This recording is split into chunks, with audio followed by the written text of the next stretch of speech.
আসসালামু আলাইকুম। সালাম বাজারের পক্ষ থেকে আপনাদের সবাইকে স্বাগত। সালাম বাজারের প্রত্যেকটি পণ্যের সাথে এখন পাচ্ছেন আকর্ষণীয় গিফট। তাহলে আর দেরি কেন? চলুন আমরা দেখে নিই সালাম বাজারের প্রত্যেকটি পণ্যে কী কী গিফট পাওয়া যাচ্ছে।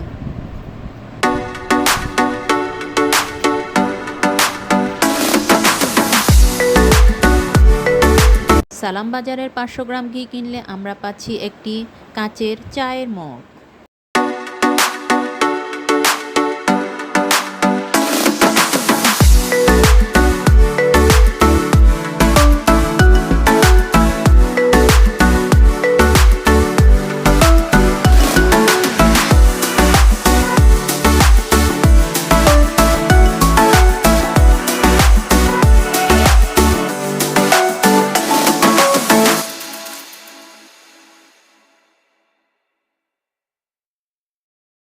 সালাম বাজারে দুটি 500 গ্রাম ঘিয়ের সাথে থাকছে একটি আকর্ষণীয় সিরামিক মগ।